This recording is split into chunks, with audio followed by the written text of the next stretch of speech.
And welcome back to the Red Man Group. Anthony Dream Johnson here today, Apex Alpha Male, Red Pill Giga Chad.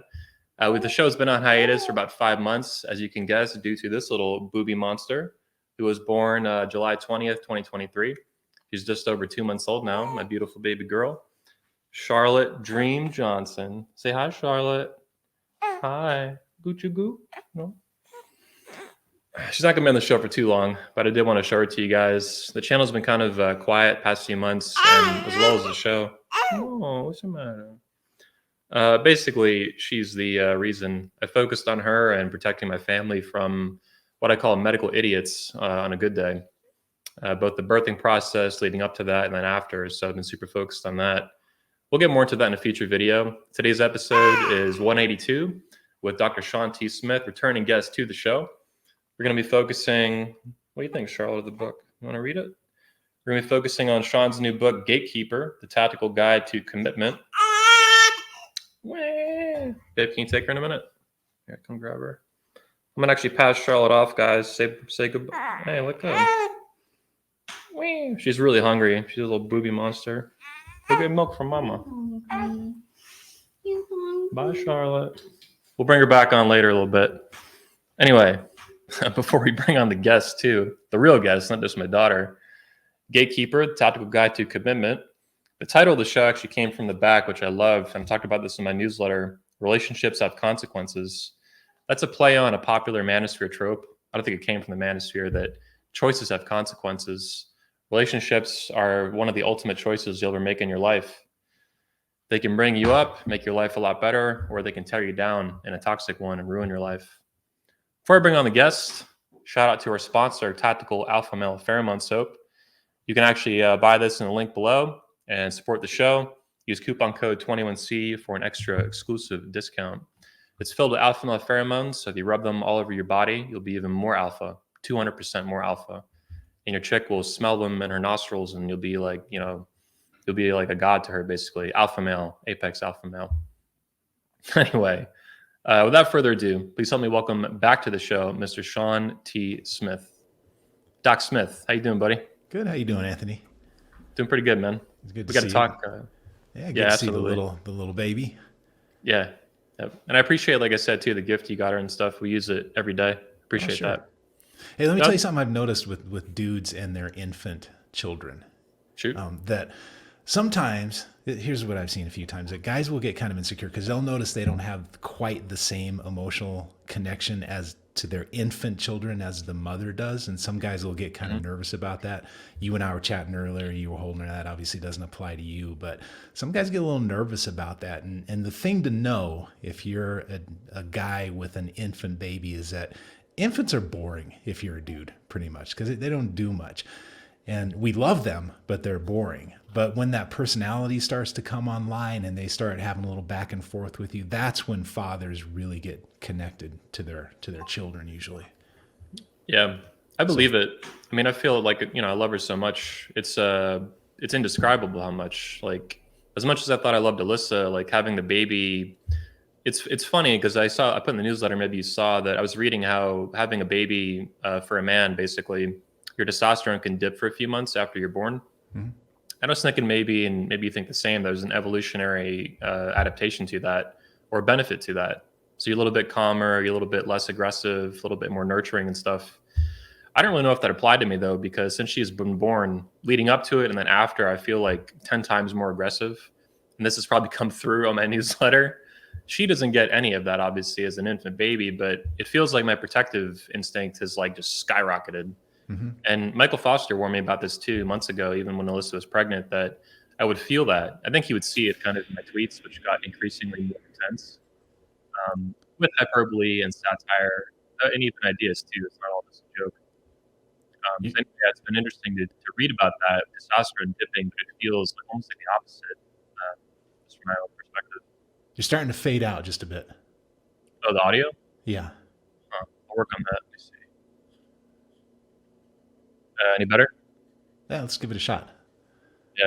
Let me know again if it keeps doing that. Guys, too, in the comments, if you hear like audio issues, just let me know. Got a bunch of, here's Tony Bruno, Tony Surfer. What's up, bro? Yep. So anyway, let's talk about your book. You can hear me okay? Yeah. So obviously your book is Gatekeeper. I'm used to saying the Tactical Guide to Women. No, it's Gatekeeper now. Tactical Guide to Commitment. It's a follow-up to an earlier book of yours, Tactical Guide to Women. That has somewhere. Talk a little bit on a basic level about the book itself. My sound is still rough. Yeah, you're kind of fading out. I don't know if it's everybody or just me, but you're dropping out a bit. Yeah, it's weird. Well, now sounds better. Yeah. How about now? Any better? Worse. Oh, damn. It's like going to the eye doctor, one or two. This is great radio. I'll work on it in a minute once I get you talking. I have an idea of what I can do with it. But talk to me about your book itself. Like, what led to the writing of this book? This is brand new. Where did this book come from? It's pretty thick too. I think it's about 200 pages or so. So, Yeah, what was the inspiration? it's longer than the Tactical Guide to Women. It's about probably a third longer because there's a lot more to put in it. And it was almost twice as long at one point. I cut it back quite a bit, but this is the book that really should have come before the Tactical Guide to Women because that one was about women. The first third of that book was about you, the reader, but it was mostly about how to determine if a woman has basic competence to be able to participate in a grown-up relationship. This one is exclusively about you, the reader, why it is that we have the relationship patterns that we have and how to break out of them if they're not working for us and how to establish good ones. So first book was about women partly. This one's about you. So this one really should have come first because it's all about how you work. Sorry, I was working on my audio. Sound any better? Yeah, you're quiet now. Oh, shit. Man, I feel like I'm out of practice. It's like all the same equipment, but yeah, we'll keep working on it. Okay, yeah, that's better. Whatever you're doing now. Yeah. So basically, this book is you're saying it should have come before the Tactical Guide to Women, but that's mostly what you've been known for in the Manosphere too. I mean, that book like really took off years ago, and it's been, I'd say, a bestseller ever since. Yeah, it's done well. And somebody really complimented it a few weeks back. They said that it has become an underground classic in men's spaces, which is, I mean, that's to me is much more valuable than a New York Times bestseller list or whatever, to know that guys actually value this. And this is a book that gets talked about in men's groups and so forth. Yeah, what I always liked about your first book, Tactical Guide to Women, is that it was, I said it before and I'll say it again, it was like, it has been one of the best books you can recommend that has anything to do with like manosphere type topics. And obviously you're aware of that kind of movement and community and stuff like that. But also it's not weird. It's not hard to read. It's well written. Other guys can't even write at all, as we've talked about in private, these goofballs. There's no weird acronyms in the book, really. It's like simple. It's easy to understand. You're an incredible writer too, by the way. Like one of the things I do when I read a book is I think about what the psychology, so to speak, the personality and the soul of the person who wrote it. Like what went into this? What kind of ideas led to this? What kind of life experiences? And what kind of man is actually writing the book? And when I read your book, I feel like more intelligent the more I read it. Not just the ideas, but because of the way you write. It's like a look into your mind. Well, I appreciate that. I don't know if looking into my mind is the best thing to do, but yeah, I appreciate that. And the weird thing about the Tactical Guide to Women is that I had no idea about the red pill community. I had heard the word manosphere. I didn't know what it was. I thought it's where guys talked about fishing and so forth. I really had no exposure to the manosphere in these online spaces. And then wrote that book. People started getting a hold of it. And that's when I discovered the red pill. And that's when I started really checking into these concepts like hypergamy that they were talking about all the time and so forth. Yeah, you have a great video too on that, 45 minutes long, criticizing or examining, maybe is a better word, the manosphere's like conventional definition of hypergamy, which is an expanded use well beyond how it was traditionally used in like sociology and stuff. And you debunked, I think, a lot of bad ideas that have percolated in the manosphere over the past couple of years in that video. That's on 21 Studios and your channel.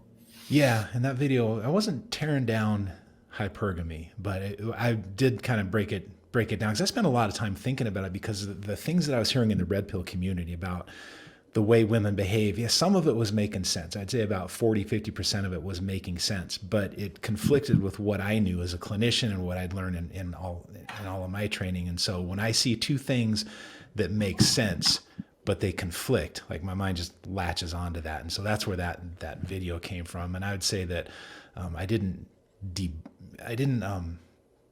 try to tear down the idea of hypergamy, but I did tear down the idea that it has become this entire theoretical framework that it was never meant to be. I mean, hypergamy doesn't even get mentioned in the literature, in the evolutionary psychology literature.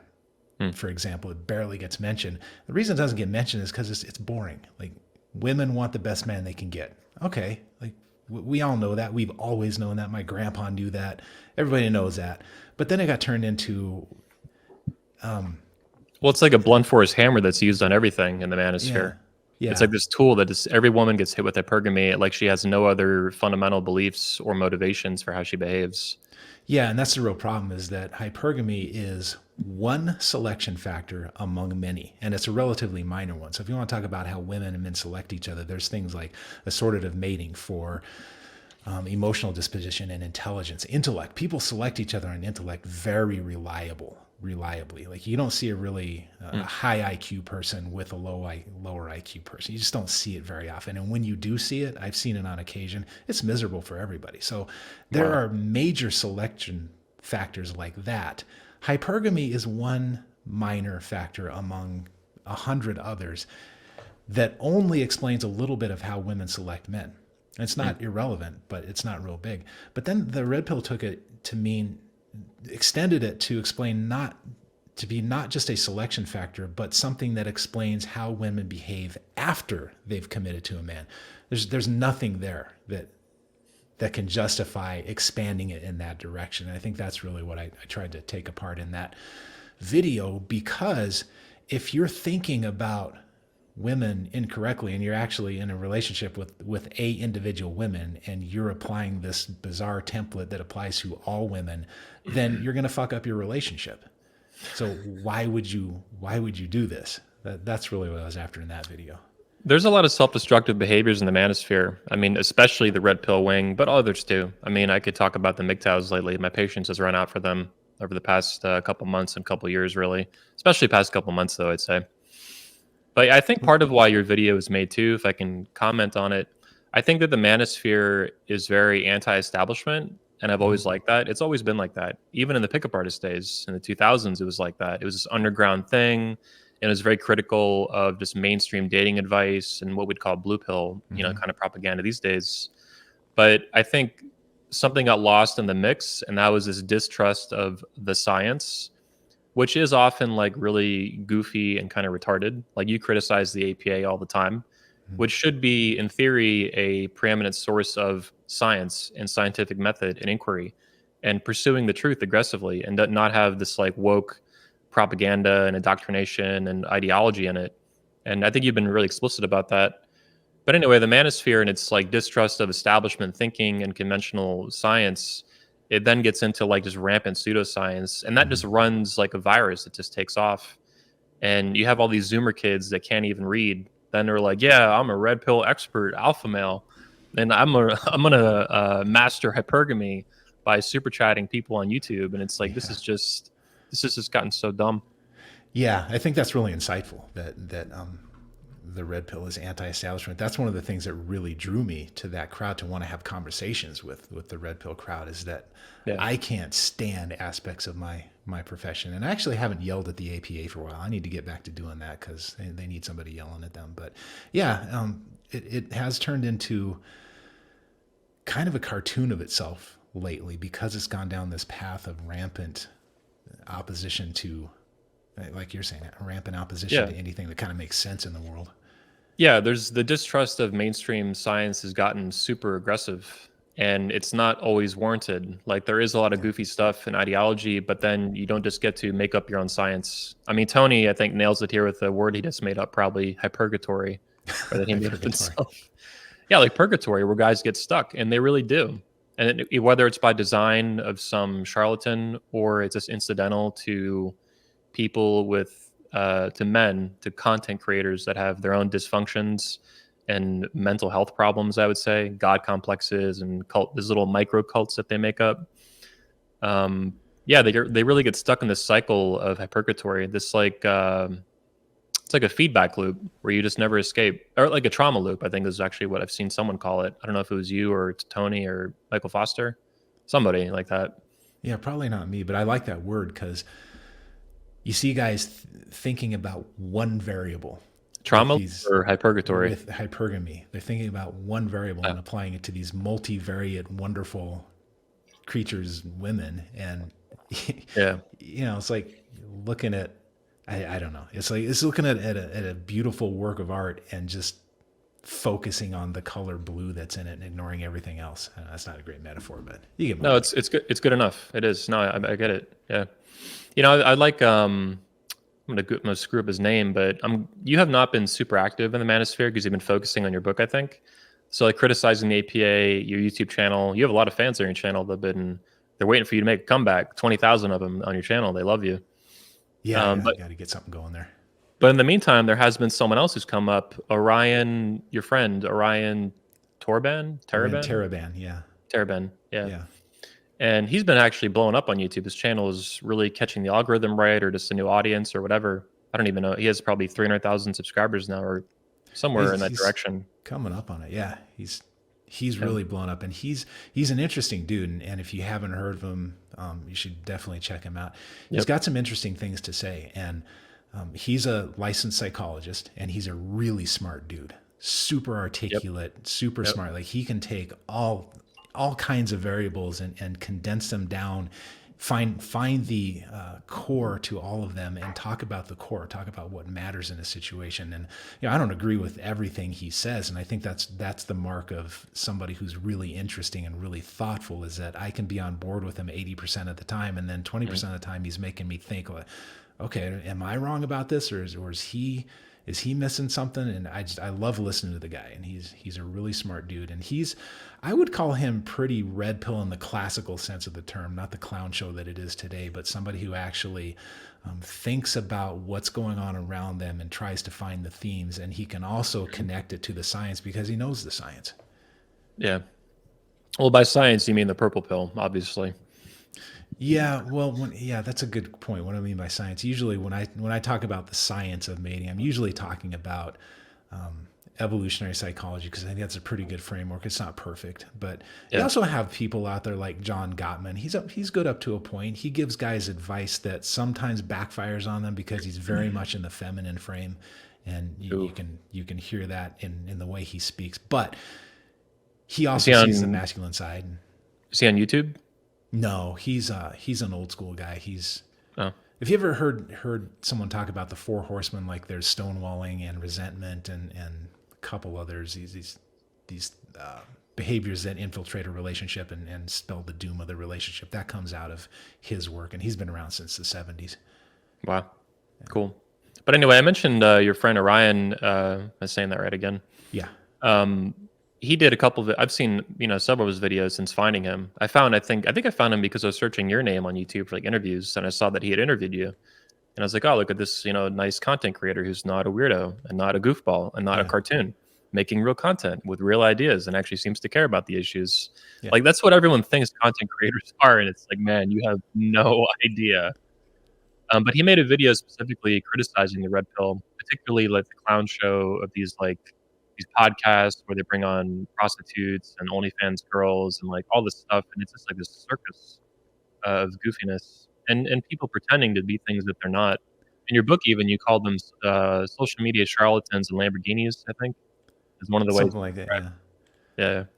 I'm not that far into the book, by the way. Nowhere near what I want it to be anyway. I'm about 50 pages in, and it's over 260 actually. I just checked, so I did not get as much done as I wanted to reading it, but I still want to keep talking about it as much as we can. You got your hands full. It's okay. Yeah. That's something I need to do my own video blogs about, or kind of newsletters or something.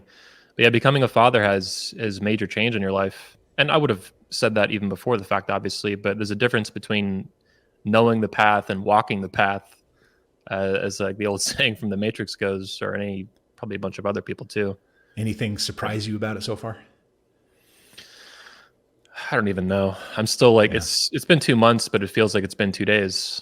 Like it's gone by so fast. We look at pictures of her, pictures from when she was born, like her first bath versus like, the other day, and she's huge. She's gained like 6 pounds. She's almost double the weight, her own body weight, in 2 months, and super healthy and all that. But you're just seeing her grow. Like, she's not the same baby anymore. And the first couple days you get her home, and the first week and 2 weeks, like, she's still, super tiny. But then she hits like 9 pounds and 10 pounds and 11 pounds and 12 pounds. But it just gets worse. You're going to turn around, she'll be a senior in high school. Everybody says that, but man, it's 100% true.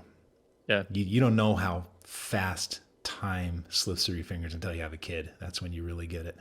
Yeah. No, I believe it. I mean, when I was young, I remember people telling me that as you get older, time goes faster. I did not understand that at 16. I definitely understand that at 35. And with the kid, I can see that too. Like, I've always heard that, that kind of idea that a kid will make things go a little faster. I've seen that just in 2 months, and it's like, holy crap. And that's just one kid. I know you have one child too, I believe. Yeah. But we know guys that have 4 or 5, 6, 7 kids. Michael Foster, Tanner Guzzi, Elliot Hulse. I grew up in a large family too, but I wasn't a parent, obviously. I was just one of the kids. And now I have a lot more respect, basically, for guys who have a bunch of kids, which is what I want, like a platoon. Yeah. But I'm also being confronted with the reality of handling even one child. I still have, obviously, the moms around too. We're together. Yeah, I can't even imagine. I hope. Oh, hell yeah. Yeah. Alyssa's nervous. Like, she wants to wait like a year, and I'm like, yeah, that's fine. They recommend 18 months. I don't really care. But I definitely want to have a bunch. And because I'm an apex alpha male, I don't marry 50-year-old single mothers like other Manosphere guys. So she's got plenty of breeding time left in her, Breeding time, okay. The breeding window. But she still has eggs, as Stefan Molyneux might say. Her eggs are not dead yet. They're still fresh eggs. Fresh eggs, yeah. Excellent. Yeah. Your book, too, though, has really got me thinking a lot about the relationship. Obviously, this has been a topic on my mind for a couple of years since I met Alyssa and we started dating and then we got engaged. But it's just been awesome to read your book because it makes me think about all the different issues. Like, what can I improve? What can be better? Why did we come together? What has been really, are we similar? Are we different? Like, how does that all work? And the truth is that we're very similar. And your book has made me realize that even more and appreciate that even more. Yeah, the real focus of the book is what is this relationship bringing into your life? And I was real heavy on that message in early drafts. I was separating the relationship from the person. And I had some people read it, and they pointed out that was a little too it's just a little too complicated and more complicated than it needed to be. So I talk about the relationship and what it brings into your life without really separating the two, but they really are two separate entities. There's the woman that you're with, and then there's the relationship that the two of you created. And I talk about the qualities that this relationship should be bringing into your life. It should bringing composure rather than chaos. Like, you've talked publicly about the chaos that you grew up in and how much work it is to overcome that. It should be bringing that. It should be bringing dignity rather than shame. Because you walk around, you look around, you see guys that are just beaten into submission by their women. Like, they're just driven by shame. And what I mean by that is shame is this emotional system that is meant to make you get small and get quiet so that you don't keep making the same mistakes. So the way shame works is you sense that somebody out there in your community is upset with you. You put the brakes on, you slow down, you stop doing everything so that you can figure out what it is that is making them angry at you. That's what shame does. And you see guys that are just driven by this constantly. So it should not be bringing that. It should be bringing a sense of dignity where this relationship helps you walk through the world with your head high, like you coming on here today with your little baby and talking about how well things are going at home and how you've grown as a man because of that. Like, You're not getting smaller because of this relationship. You're getting bigger because of this relationship. So relationship should bring that. It should bring resilience. It should make you a stronger person rather than a weaker person. That's another thing you see in a lot of guys. You see that they're in the wrong relationship and they start to look physically smaller than they are. You see guys that are beaten down and like they age too fast and they're unhealthy. And their posture will change very quickly if they be. Yeah. I've seen that. Yeah. You can even see that Rivellino, you probably see on Twitter, the green lines guy. He draws all these green lines on celebrities and Manosphere guys, all kinds of people. No one's off limits with that guy. I love it. But you see the body language really is what he's pointing out. And you see these men they do get smaller, especially I think you're saying over time too. Yeah. And the woman will hold them different and then she'll change her posture relative to him differently. And these are the signs. He's basically pointing out in a cartoonish way that these relationships are not healthy. At least in my opinion, anyway, that's what he's doing really, really well. And the body language and the posture are a really good example of that. Your body, your body speaks, a million words a minute. And that's kind of a goofy way to put it, but like a picture says 1,000 words, your body language says probably 10,000. There's a lot more going on. We communicate non-verbally. I don't know what the percentage is, but I think the number's pretty high. People looking into that kind of stuff. Yeah, so you can see it when a guy's losing his resilience in a relationship. And I love Revelino.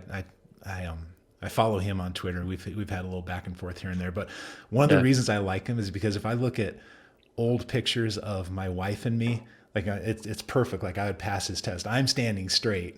I'm not doing the cock shaming that he calls it. Like I'm standing straight, and she's turned toward me, and she's got her arms around me. She's not doing the claw, and so I don't know if what he says. He's half joking, I think, but half serious. And one of the reasons I like him, I guess, is because I look at my old pictures and I pass his test. For whatever that's worth. I don't know if it's worth anything, but it's fun. I think it is. I think there's been psychologists that go after him. I think in the media, and like the news has gone after him and this kind of stuff. They try to make a big deal out of it, but I really think he's onto something. It's a very loose science. I mean, this is not a rigorous scientific method, but just analyzing how people behave, and you see it too, like with celebrities all the time. I think there's a bunch of ones he does of like Will Smith, and these people who have been through very publicly abusive, toxic relationships, and you see the way they carry themselves, and you see the way the woman carries herself. How does she show her legs and her body and her hands and her arms? How does she treat the guy? There's a lot to it. Yeah. I think that's why he's caught people's attention, because there is something to it. And everybody knows there's something to it. Yeah. So I have some questions I want to get into for the book a little bit more specifically. Let's talk about love. I think there's a whole section towards the end of the book where it says love is not enough. Mm-hmm. But love is also a word, and I think you'll agree that you rarely hear in the Manosphere. Like I don't remember the last time I heard the word love mentioned in the Manosphere. It's been years, at least in terms of like a video broadcast somewhere. So there's like this you have a bunch of guys who come in and they're the walking wounded. They want answers about male-female relationships, including stuff like love. Is it okay to love a woman? What about romantic love? How important is it? Is it enough? Is it not enough? But then they're like deathly afraid of it. So can you talk to me about your views of love as a psychologist and how it's entered in the book? Mm-hmm. Yeah, I handled it in a very specific fashion in the book. And what I did with it is the book is organized around these 5 concepts. There's composure, dignity, resilience, joy, and love. These are things that a relationship, if you're going to commit yourself to a woman, these are the things that you should get in return. Guys tend not to think in terms of, I'm going to give my commitment. What do I get in return for my commitment? And I'm encouraging guys to think about it in sort of that transactional nature at first. And the way I handle love in the book is I don't even talk about it. I mention it in the introduction, but then I say in the introduction, we're not going to talk about love again until the very last chapter, because guys, and this has been documented pretty well, that guys will fall for women more quickly than women fall for men. We get possessive, we get attached, we want them in our lives. And so we will fall in love with a woman, and then we will forget about what it is that this relationship is bringing into our lives. So we forget about composure, dignity, resilience, joy. And the way I handle love in the book is to put it at the very last and say, we're not even going to talk about it until we talk about these other things that have to be present in a relationship before you take love into consideration. Because you may love her, but that's not enough if this relationship is tearing you down. And that's how I handle it in the book. Yeah. Well put. I haven't gotten to that section yet at the end, but I appreciate that a lot. Yeah, love is not enough if it's tearing you down, if it's toxic. In the beginning of the book, too, you actually get into kind of a rough overview of the human brain, and you try to basically help men begin to unravel emotional thinking, like hindbrain stuff, versus forebrain, like logical thinking, and using your brain specifically in the forebrain to make better long-term decisions. Can you actually give us a brief overview of the human brain in the same way you did in the book, for the guys who are not familiar with these ideas? It's a theme I return to throughout the book, but the first part of the book is kind of heavy on how the mind works and how it will screw you and push you toward the wrong relationships. And it's basically that the mind is divided against itself. And I could give an hour-long lecture on how the mind is divided against itself, down all the way down to the level of neurons, individual neurons, gating neurons in your spine, and gating neurons in your brain that make decisions when you have competing signals. So you'll have competing signals coming from different areas. For example, here's one. Little kid is running around, falls down, skins his knee. So mom or dad picks up the kid, and what does he do? Starts rubbing the back. Well, why would you rub the back? The back didn't get hurt. The knee got hurt. And the reason you rub the back, we don't know this, but we've evolved to do this, is it creates a competitive signal. So you have pain signals coming from the knee, but then if you're rubbing the back, that causes interference. So in the spine, you have neurons that are having to decide, do I put the pain signal through or do I put the pleasure signal through? And it doesn't make the pain stop, but it helps. And so that's an example of our central nervous system competing with itself at a very basic level. I don't go into that in the book, but interesting though, because that's actually used in birthing these days. This exact phenomenon you're talking about, they're trying to flood the CNS with basically through massage techniques, like little thumpers, percussion, whatever they're using. This is what doulas and stuff will do when a woman's in pain giving birth. Yeah, this exact same process. So you're creating competition, and so from the cellular level all the way up to modules of the brain competing with each other. So I do give an example in the book of a mouse experiment where you have the ears of the mice competing with the eyes and overriding what the eyes see.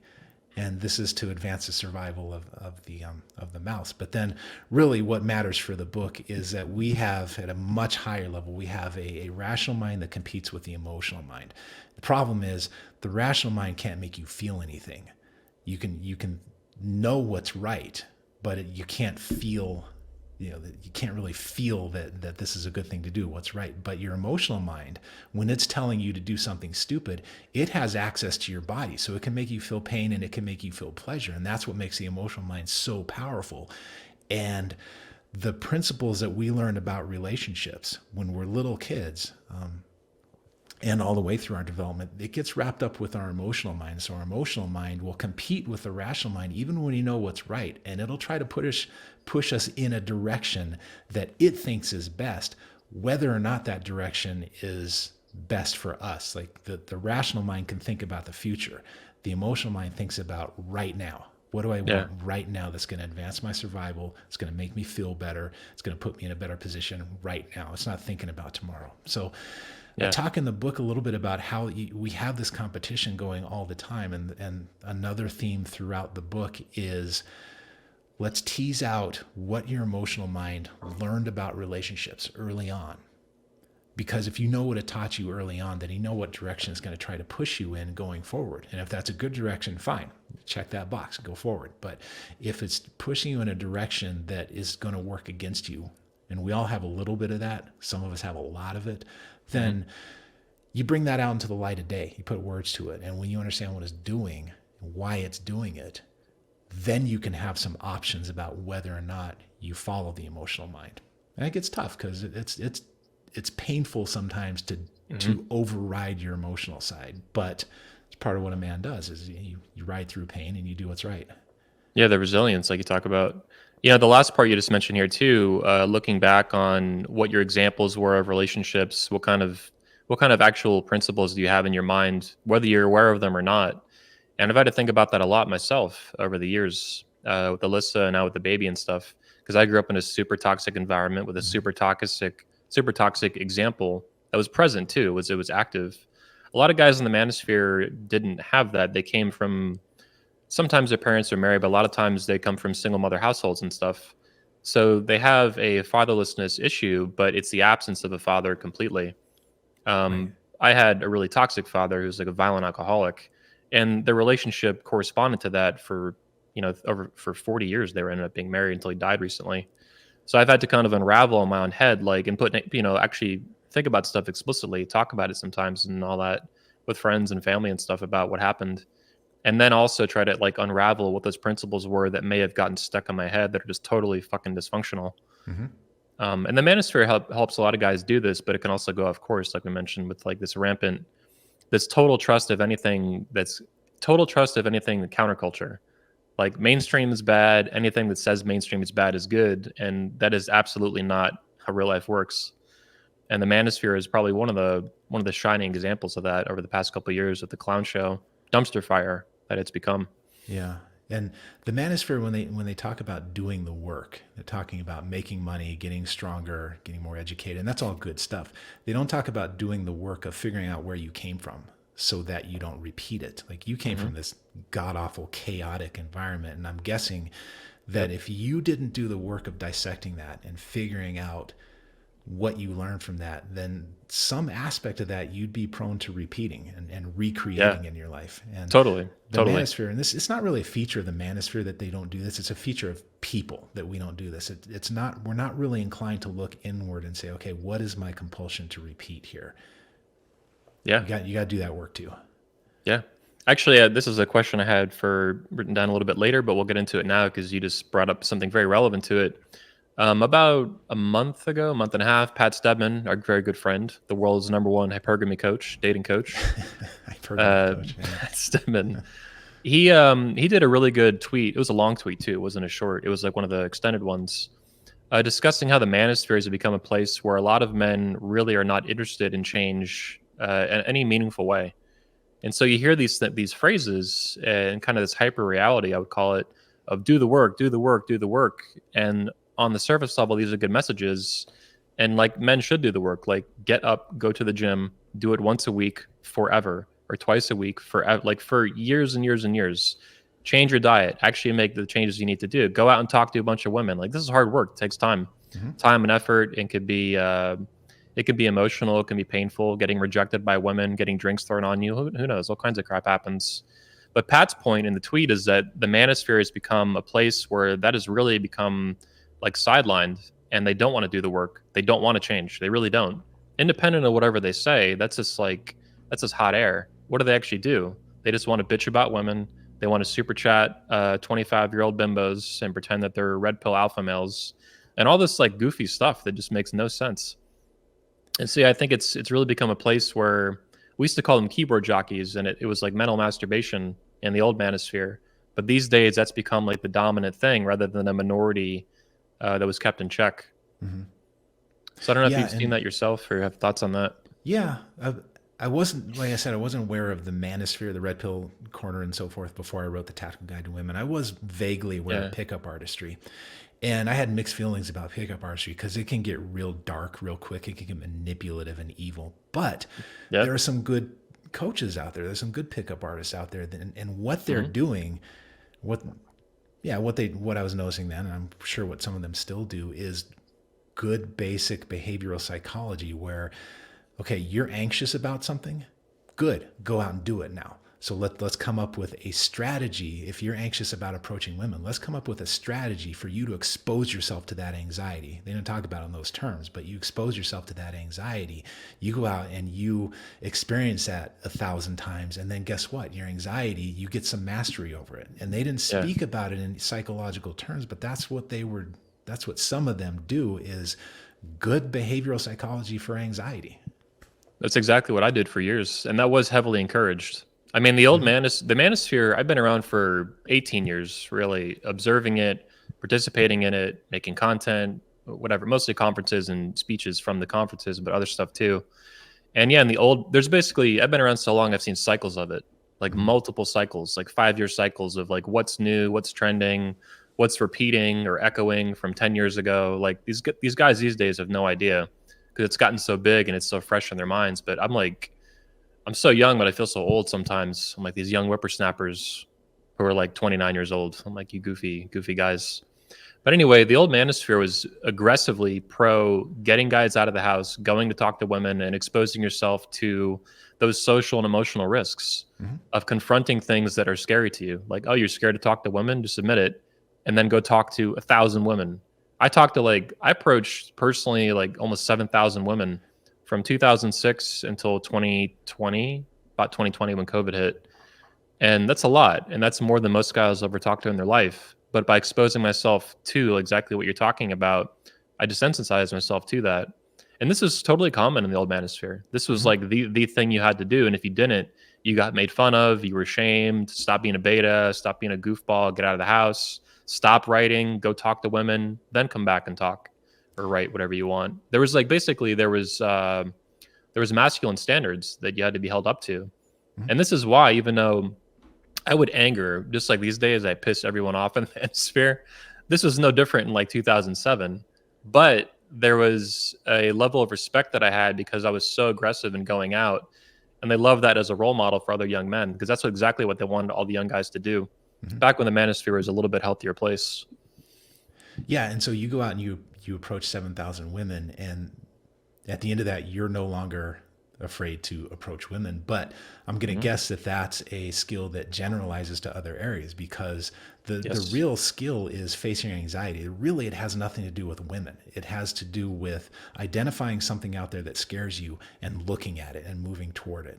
And Yep. there are still guys out there, like we were talking about Rivellino earlier. He posted on Twitter something this week about having social courage. It was a great tweet about go out and do things that scare you. And his examples weren't even about women. They were go take a tennis class and look like a goofball. Go, invite, throw a party and invite people over and risk that no one's going to show up. And there was a third one that he gave where it was just like embrace your anxiety. And it was a Yeah. great tweet. And that's the part of the Manosphere that I like. Yeah. Yeah. He's definitely one of the better guys, and he's anonymous and whatnot. That's okay. It's not the end of the world. But yeah, there's still some good guys, and he's definitely he's a bigger account too. He's got probably 200K people following him now, Yeah. which I love to see. I love real people, real ass mofos, crudely speaking, that post real content and have real ideas and are not just like theory jockeys. Yeah. Yeah. But yeah, I for think sure.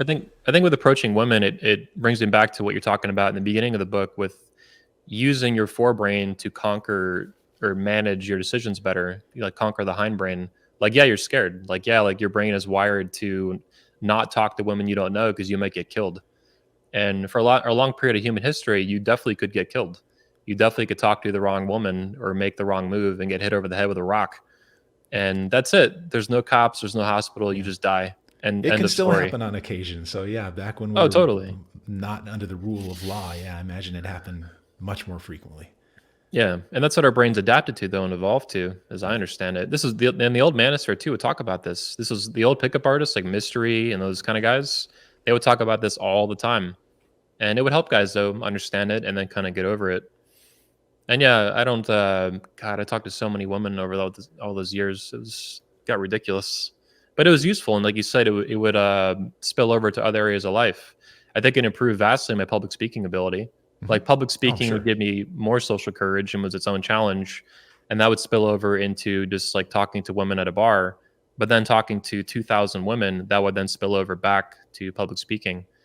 Mhm. So people wonder like how I got into public speaking. It's through the events, but then I got better at it just by talking in like different social situations. Yeah. Anytime you face anxiety, you get better at facing anxiety. It's like learning to play the piano. Facing anxiety is a skill that you can develop like anything else. Mhm. By the way, we got a super chat from Don Juan Plagas Zero. I don't know what's going on with his name, but appreciate the $5. Never forget, Shawn beat Trollo in a Who? debate. That's true. The grandmother of the Manosphere, Trollo, Rollery Tomasi, I call him, like Hillary. Yeah. Dr. Smith, have you heard of psychologist Macken Murphy? If so, what's your take on him? Thank you. I have not heard of this person. Somebody I need to look into, apparently.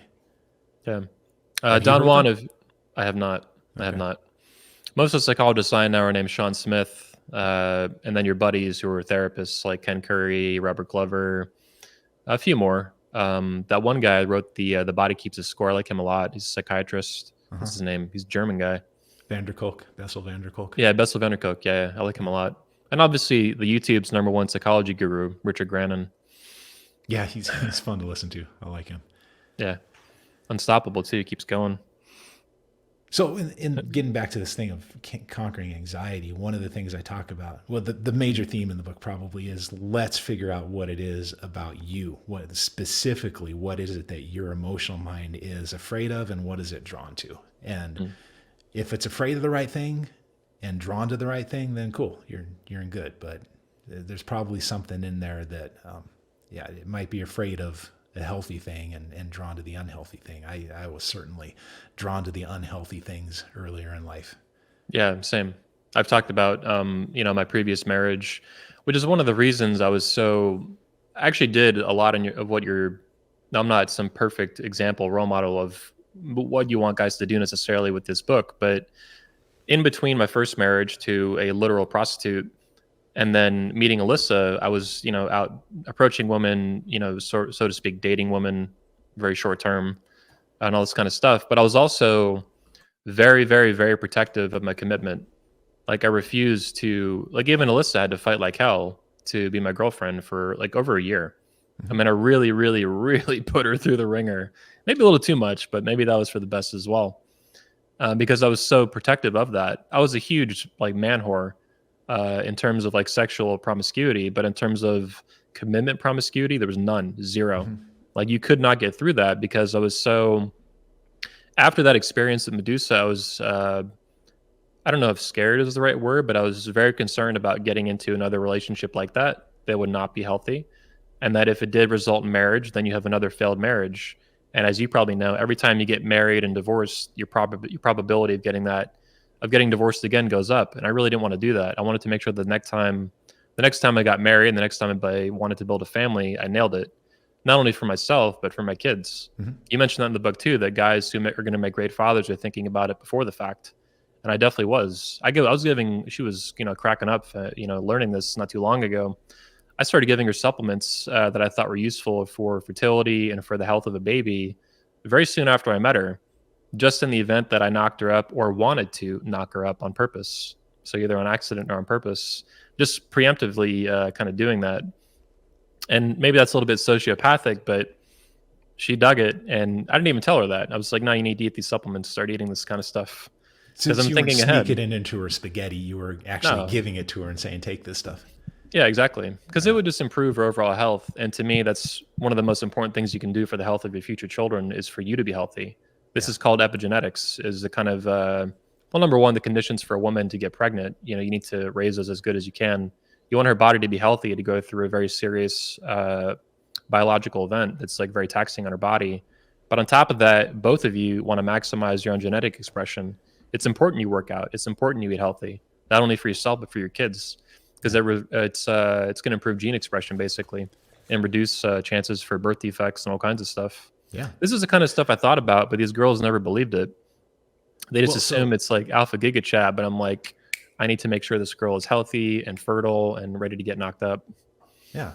So you're an example of when that statistic is not true. So that statistic that with each successive divorce, the risk of divorcing again goes up. And we know statistically that is very true.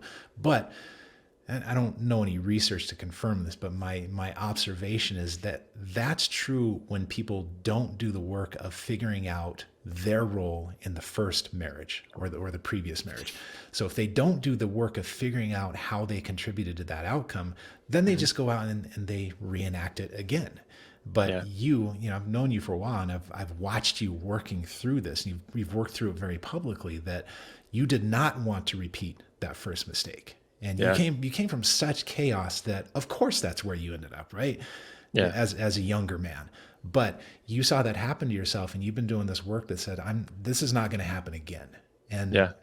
I've seen you do a tremendous amount of work, just from a distance over a period of years. This wasn't a period of 2 weeks. Like this takes time to overcome where Yep. we came from. And so that's how you don't increase the chances of a second divorce. That's how you decrease the chances of a second divorce. Yeah.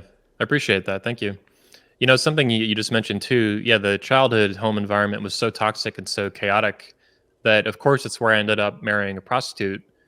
On top of that, though, I've mentioned this briefly once years ago with Richard Cooper, actually, when he interviewed me about it, 2017, I think, that living with a woman who was basically a BPD kind of crazy hooker, literally a prostitute, that was actually 10 times calmer and less chaotic and smoother, even though it was a dysfunctional, unhealthy relationship relative to what I actually grew up around. Mm-hmm. It sounds cartoonish, but it was a major step in the right direction in terms of what I grew up around, which is just absolute drugs and violence, like nonstop. Cops coming over all the time. Oh, shit, some dropped. So I thought that's one of the things I had to figure out, and I didn't understand that early on. Like I didn't Yeah. just wake up a week after I split up from this woman and figure this out. It took like over a year to figure that out.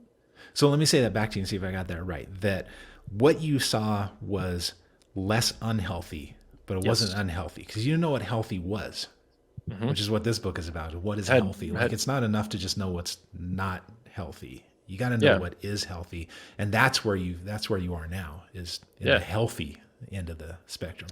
I try. That's the goal. But yeah, I had no idea. I had absolutely no idea what a healthy male-female adult relationship looked like. All I knew is what bad was. So I could spot that. But what I grew up around too is also very overt. It was very obviously chaotic and dangerous and violent. And so that's also what led to that Medusa kind of toxic relationship, that marriage, is that a lot of it was a different style I was not familiar with. And so that also was one of the reasons it was inevitable too that I'd find like a super crazy chick who has then had a very covert kind of style and kind of method for the abuse and stuff. Yeah, but it's been a learning experience, like you said, though, to focus on healthy relationships and build them. And that's another thing that the Manosphere, and I want to talk about this with you, that it's almost like, especially with the vasectomy stuff you see recently, there's a lot of like the don't get married stuff is like really taken off even worse than it used to be. Yeah. So it's like don't have relationships, don't get married, don't cohabitate ever, ever in a million years until the laws all change, all of them. Which ones, who knows, but they all have to change before you can cohabitate and get married. Don't Yeah. build a family, don't get a vasectomy in your 20s when you're 25. I mean, this stuff has like gotten just totally nuts. Yeah, and I guess if your goal is you want to eliminate all risk, then I guess you go that direction. But the problem is that when you try to eliminate all risk, you just create other risks. So, for example, we know that men who end up alone, on average, this is not every guy, like you can make your own individual choices and defy the statistics, but guys who end up alone, they have higher risks of cancer, they have a higher risk of illness, and I can't think of the word, which is ironic. Probably drug abuse. When you age and you can't think of words. Oh, dementia. Yeah, dementia. I was about to say President Biden. What does President Biden have? It's dementia. So, Yeah. actually, I'm not supposed to say that out loud, but I think we all know it. Mhm. I'm not supposed to say it out loud because I'm a psychologist. And I'm not supposed to diagnose. So forget that I said that. But when you try to eliminate all risk by isolating, you're just creating the risk that are associated with isolation, which is certain mental and physical health problems. And again, it doesn't mean you're destined to have those things, but there's no free ride in life. So one alternative to trying to eliminate all risk is to try to learn how things work and make the best decisions that you can. And maybe you get burned. Of course, maybe you get burned. That's how the world works. But I mean, you can hide in your basement for the rest of your life. And that seems to be a lot of what the advice out there. Like you got this Pearl chick out there I have no idea what her deal is, but she's telling guys, get a vasectomy, don't get married.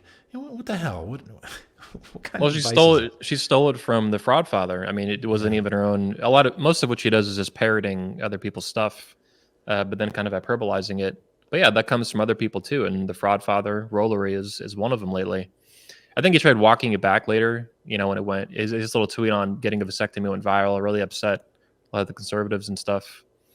But yeah, it's just like this aggressive push to eliminate all risk. It's not healthy. No, it is not. Well, I mean, I guess if you want to live in your basement for the rest of your life, that's fine. That's what a guy wants to do. I'm not here to tell guys to get married or don't get married. Do what you want to do. But what I don't like is when anxiety runs a person's life. Bingo. And yep. I think you just hit the nail on the head, because I've been thinking about this a lot lately with the content creators who promote this stuff. It's not just Pearl. It's not just the fraud father. It's others too, kind of MGTOW guys and stuff like that. And I had a lot of patience for MGTOW because I wanted to see like how they would evolve over time. Is this little wing of the Manosphere going to mature? Is it going to like collapse? What's going to happen with it? And it's just gotten more and more stupid over time. And I think a lot of it is this thing. It's run by anxiety. It's like, who are the most beta guys, who are the most risk averse and the most anxiety ridden, circle jerking each other, excuse my language, into this cycle of avoid all women, avoid all relationships, avoid building a family until the laws change. Which law? They don't even know what law is, number one. So it's like, what are you talking about? When the laws do change, like in Florida, we just had major updates to alimony laws, divorce laws, other stuff like that, child custody even. We now have default 50-50 custody, which is excellent. I think that's the objectively best thing for children and exactly what the government should do. We have that now in a major state. Step in the right direction for sure. Yeah, it's other stuff still too. Not perfect, but yeah, you got to acknowledge the successes when they come along. And I think you're saying that a lot of these guys won't even acknowledge the successes because they're so scared. Yeah. Exactly. It was crickets. I was one of the only guys in the Manosphere at promoting or announcing this news that Florida had finally passed major 20 years it took to pass all this stuff, right? Get it signed into law by the governor and all that. You could hear a pin drop in the Manosphere when it happened. Yeah. No one was talking about it. Nobody cared because it's not. It's funny how these Manosphere guys will make fun of mainstream news because it's like this negative, extremely negative cycle of news to get people's attention. We're all going to die. COVID is going to kill us all. Everything is going to burn down tomorrow. We're all doomed. And then it's like you do the same thing because you don't ever want to talk about anything positive, even with major positive changes for men and fathers in the exact way that you want them to happen. You don't even say anything. There's no celebration. There's no champagne. There's not even like, oh, this is great. Like, let's talk about it. Nothing. It's just silence. And it just aggravates the crap out of me. Yeah. And in that particular case, there's a lot of unsung heroes behind the scenes because when you think about men's rights activists, you think about at least I think about the unhinged guys on Twitter that they'll come after you if you disagree with any little thing that they say. But the real men's rights activists are the people who are working behind the scenes. They're not high profile. They're trying to change laws. They're trying to affect improvements, and they actually succeeded here. And we don't even get to know who they are. I'm sure somebody knows who they are, but they did a hell of a job, and I hope they keep going. Yeah.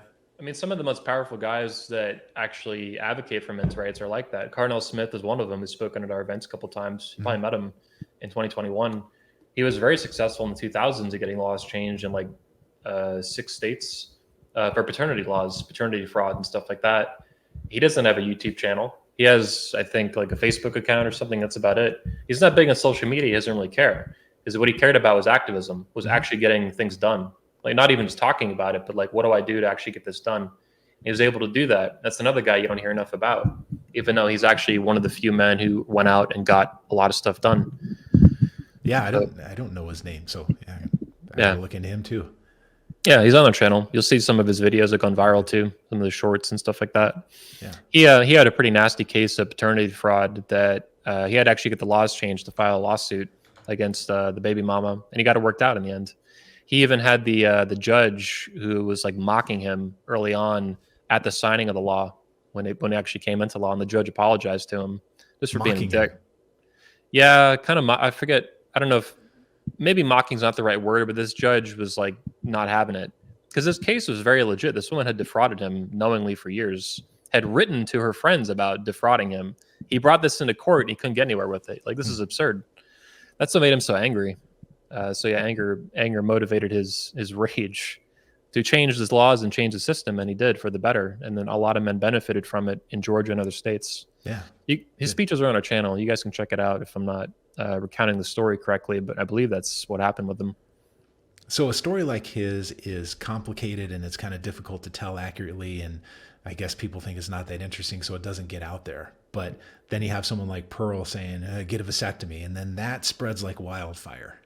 Yeah, she's really good at outrage broking. I think she's saying things that she knows are wrong and goofy and stupid, but she knows that if she says them in the right way, that most people are not going to think twice about why she said it. Mm-hmm. And they're just going to complain and they're going to bitch and they're going to outrage and they're going to yell at her and this and that.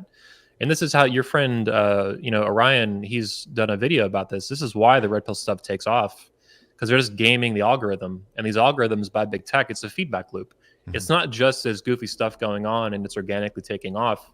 It's that the algorithms designed by big tech, these computer programs or this software, is specifically designed to target this kind of stuff and make it spread. Yeah. So that's why I ignore, I'm talking about her now, but I ignore her on Twitter and everywhere else. Like she's not worth discussing or retweeting, or anybody who says go out and get a vasectomy. They deserve to be ignored. Yeah, there's nothing alpha about weeding yourself out of the gene pool, especially in your 20s. I think a lot of doctors won't even give you a vasectomy if you're under 25, because you're basically too young to understand how permanent this is. It's not really that reversible. We have an attendee who went through it. He had a vasectomy in early 30s. Then he got it undone in his late 30s. He's attended a couple times at the events. I won't say his name, but you probably met him. And it was extremely painful getting it undone. They basically, as he put it, fillet your balls open, and it's expensive. Insurance won't cover it. I think it was like $15,000 before, inflation these days. And then on top of that, he has to have an orgasm every day for the rest of his life, to the extent that he still wants children. Every day he has to do that. Or the repairs they did that undid the vasectomy will heal back over, they'll scar back over, and then he's back to ground zero with it. So it's like the idea that it's even reversible is delusional. Like it's super painful and you don't want it. And then you have to bust a nut every day forever. This is what his doctor told him, or it's going to heal right back over and you're screwed. And what he did will be for nothing, in vain. Yeah, and I wonder if these guys like Pearl and Rollo would say, well, the reason they're recommending vasectomy is because it's reversible. And okay, It's not. sometimes a little bit, but yeah, you don't count on that. Yeah, and that's why doctors won't even do it if you're under 25, because they'll tell you, oh, it's going to be painful and it's going to cost you 20 grand if you want to undo it later. But at 23 years old, you're not thinking long term like that. Your brain's not even done developing at that age. You can't think long term well anyway at that point. But So give me a ray of sunshine here. Is the Manosphere headed in any kind of good decision in any direction where we can have good conversations again? I hope so. I don't. Maybe you have to hit rock bottom before things can bounce up. Kind of like a ball bouncing. It's got to go all the way down and hit something before it bounces back up. So yeah, I'd say it's gotten pretty bad the past couple of years, but I think it might have a bright future still. Maybe this was inevitable too with the Manosphere, as it encountered. It's really hit mainstream past like 18 months between Andrew Tate, Kevin Samuels, all this kind of stuff. It's really gotten a lot of attention. Never mind what we did with Make Women Great Again in 2020. That was kind of the first wave of that. But yeah, I think it might have a better future. And right now it's just going through a growing pain and a growing phase. And my hope is that that's natural, that it gets super stupid and super goofy right now. But maybe those guys will burn out. That's been my experience, is a lot of these charlatans they don't have the willpower to stick around long term because they don't really care. Their values are not aligned with what they're talking about. It's all BS. They're just saying stuff that's, whatever they can do to catch the waves of social media and stuff and go viral, to basically cash out and then get banned and then cash out again and then, do all this kind of stuff. So yeah, these people, they're not going to stick around. People think that they will. They have a big channel. They have 1 million subscribers. They'll be here forever. And that's not how YouTube works. I've seen a lot of guys with millions of subscribers burn down, go bankrupt, go out of business, and they're gone. These are YouTubers from 10 years ago that were big in their day. Six Pack Shortcuts, Mike Chang is a good example. He was huge on YouTube. The big Asian guy on steroids, right? I'm Mike Chang. I'm your buddy, and I teach you how to get six-pack abs. And in the end, he has nothing. His company somehow had these major problems. It went bankrupt. It was taken from him. The channel collapsed, like all this kind of stuff. And with a lot of these people that are getting demonetized and banned and just giving up and just goofing off. Yeah. So I don't know where I'm going with this kind of ranting, but I think a lot of these goofballs will just kind of screw off over time. And in the end, you'll have better voices kind of like spring up. Like your friend Orion blowing up is a really good example of that. Yeah, I hope that more voices like his come along. I don't know if he'd call himself a member of the Manosphere. I don't know if I am or not, but it's certainly a message that appeals to men. So yeah, and he's well spoken and articulate and thoughtful. Well, he's a critic of it at the very least, and very well aware of it. And that to me is close enough. I'm sure feminists at some New York Times would gladly stick you as a member of the Manosphere. And what do you do? Like, oh, I'm not. Like, well, you are. It's like feminism is very similar. It's an extremely loosely organized movement and ideology. Like, who's a feminist and who's not? Because you have a lot of conservative women that would say that they're not, but then they espouse ideas and beliefs that are very much aligned with feminism traditionally, and they're just blissfully unaware of it. Yeah, feminism is an interesting thing. I have this theory that you ever hear the story of that Japanese soldier after World War II? He was on an island by himself, and he didn't know that the war was over. And so 30 years later, he still thinks he's on this island. He still thinks we're at war. And people told him, hey, we're not at war. And he said, well, I'm going to need to talk to somebody from the high command because I never got the word, right? So he's on this island. He's still fighting World War II in 1970. And I think that's sort of what happened with feminism, where you had some things that feminism wanted to change, and some of them I think needed to change. And then the war was over, and all the reasonable people, all the reasonable women went home. And so what you're left with is a bunch of weirdos who are still fighting the war from 40 years ago. And Yeah. Or and longer, or yeah, longer. or longer. Yeah, they're fighting a war from the 1800s. It doesn't need to be fought anymore. And so the only ones that want to hang around these weirdos are other weirdos. And I think that's what doctrinaire feminism has become. Now, most people who call themselves feminists, they don't know that they're talking about this postmodernist philosophy. They don't know that they're talking about the zero-sum game and, you know, the men and women being opposed. They think they're just talking about men and women having equal rights and responsibilities. That's what the feminist next door, I think, means when she calls herself a feminist. But the Well, I don't know about campus, the responsibilities part. I would remove that part. It's okay, usually equal rights. Yeah, Yeah. that's fair. Yeah. Yeah, but that's not what's taught on campus. On campus, it's this militant ideology, and there are a bunch of just deranged weirdos. I don't know why anybody wants to hang out with them. I've actually thought about, this is interesting because I have a similar take on it, but it's a little bit different too.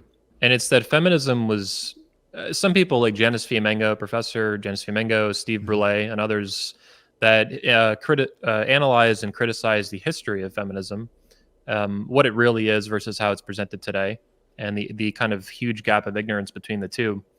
So their view is that feminism has always had toxic ideas in it, and that, so basically it was never some pure movement from the beginning. Maybe it was a lot less bad, and I would say that's true from 150 years ago.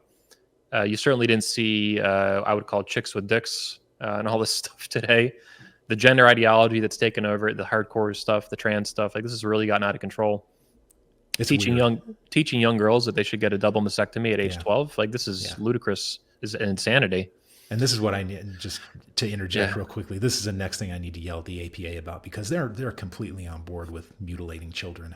But anyway, go ahead. Yeah, I'm all about that. Let me know when the video is ready.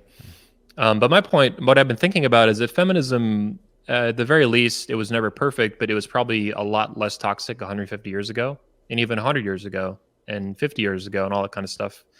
So I think it gradually, and maybe at some points exponentially at certain thresholds, it got more toxic over time. And I've asked myself why that is, because the Manosphere is still like a young movement. At best, it's like 25, 30 years old. And I've seen it go from 2005 when I found it to more stupid and more goofy and more cartoonish over time. And it was not a smooth transition. Like I didn't just observe this every day, like, oh, it's 1% like goofier and stupider today. But at certain thresholds, you kind of realize, or after a certain amount of time goes by, like this has really gotten more retarded. Like this is not a movement that's getting better; it's getting worse over time, like entropy. Like it's actually, dissolving into chaos.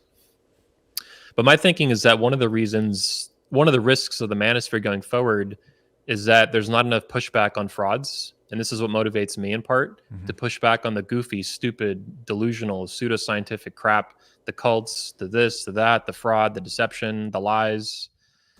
And I think feminism basically didn't have that either. And maybe that's one of the reasons why it got so toxic over time.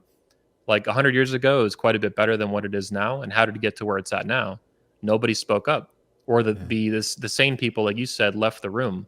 They won some little war and they left. And what you had left over were people building bureaucracies and these fake nonprofits, right, chasing ghosts. Like the patriarchy is a big ghost. It's going to get you. It's the boogeyman. And meanwhile, we live in something closer to a soft matriarchy or a gynocracy.